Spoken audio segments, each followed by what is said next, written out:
بسم اللہ الرحمن الرحیم۔ ناظرین و سامعین السلام علیکم ورحمۃ اللہ وبرکاتہ۔ ناظرین کرام،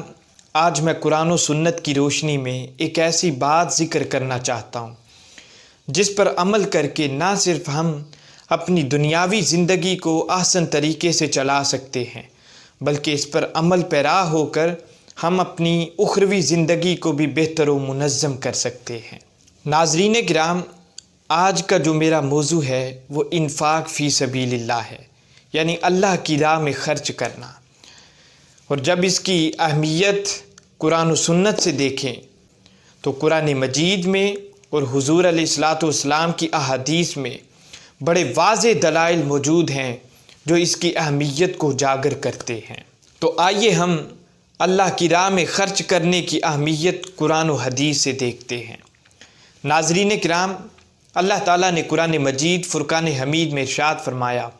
یا ایھا الذین آمنوا انفقوا مما رزقناکم، فرمایا اے ایمان والو تم اس میں سے خرچ کرو جو ہم نے تمہیں رزق عطا کیا ہے۔ اب آپ اس آیہ کریمہ کو سمجھیں تو معنی بڑا واضح ہو جاتا ہے کہ اللہ رب العزت نے جس کو رزق عطا فرمایا اس کے دیے ہوئے رزق میں ہر اس شخص کا حق ہے جو غریب بھی ہے، ضرورت مند بھی ہے۔ اور ایک دوسرے مقام پر ارشاد فرمایا، لن تنالوا البر حتی تنفقوا مما تحبون، فرمایا تم اتنی دیر تک نیکی کو پا ہی نہیں سکتے جب تک اپنی پسندیدہ شے کو اللہ کی راہ میں خرچ نہ کر دو۔ اب آپ خود اندازہ لگا لیں کہ اللہ پاک نے نیکی اور دینداری کے حصول کو اللہ کی راہ میں خرچ کرنے کے ساتھ خاص کر دیا۔ اور اس آیہ کریمہ کا معنی یہ ہوا کہ جو شخص اپنی پسندیدہ شے کو اللہ کی راہ میں خرچ کرتا ہے،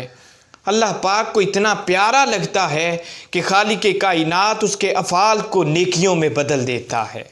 اور آج ہمارا حال یہ ہے کہ جو لباس سب سے پھٹا پرانا ہو،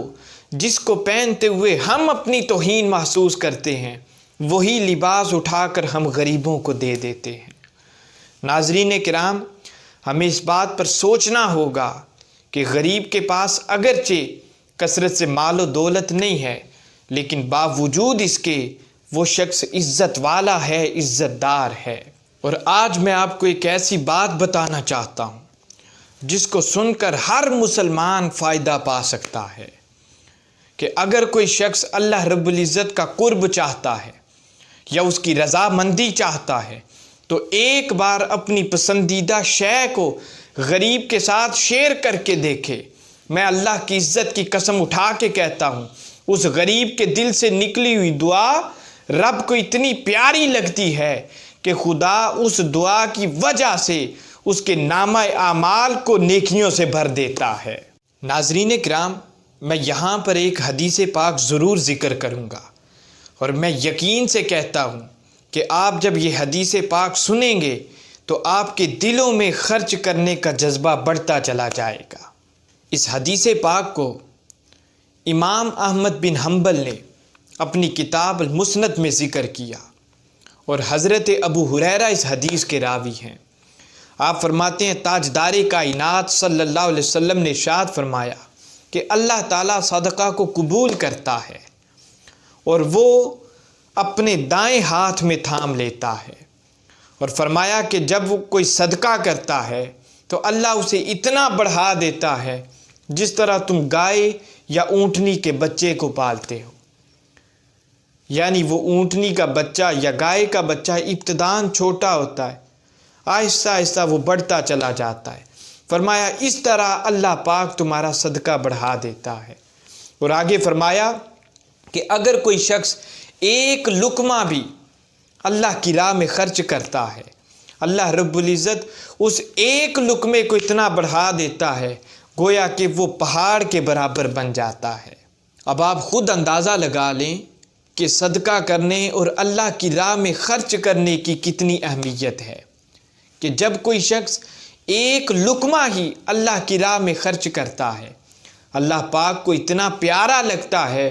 کہ خدا اس لقمے کی وجہ سے اسے پہاڑ کے برابر اجر و ثواب عطا فرماتا ہے۔ سامعین ذی وقار،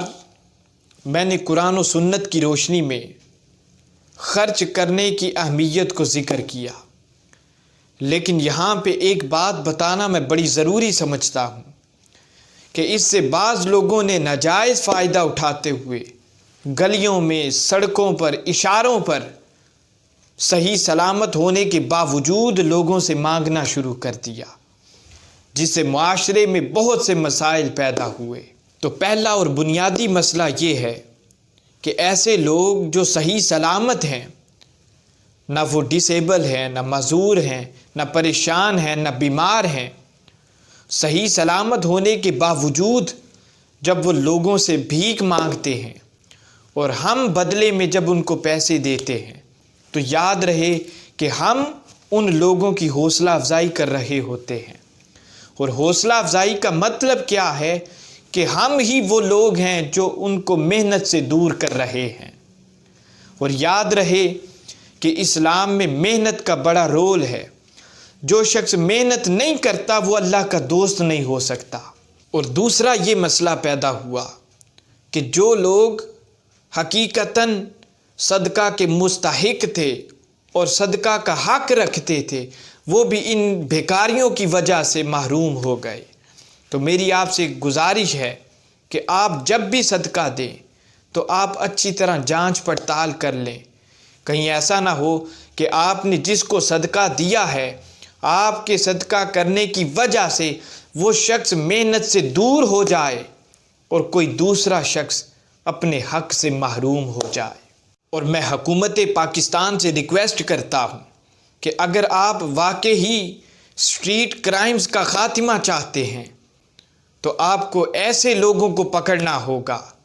کہ جو صحیح سلامت ہیں، کام کرنا جانتے ہیں، سب کچھ کر سکتے ہیں، باوجود اس کے لوگوں کے آگے بھیک مانگتے ہیں۔ یہی وہ لوگ ہیں جو حرص کے مارے لالچ میں آ کر کسی کا والیٹ چھین لیتے ہیں، کسی سے پیسے چھین لیتے ہیں، کسی کا موبائل چھین لیتے ہیں۔ اور میں آپ کو یہ یقین دلواتا ہوں کہ اگر آپ ان لوگوں کو پکڑنے میں کامیاب ہو گئے تو ہمارا پاکستان 60 to 65% اسٹریٹ کرائم سے پاک ہو جائے گا۔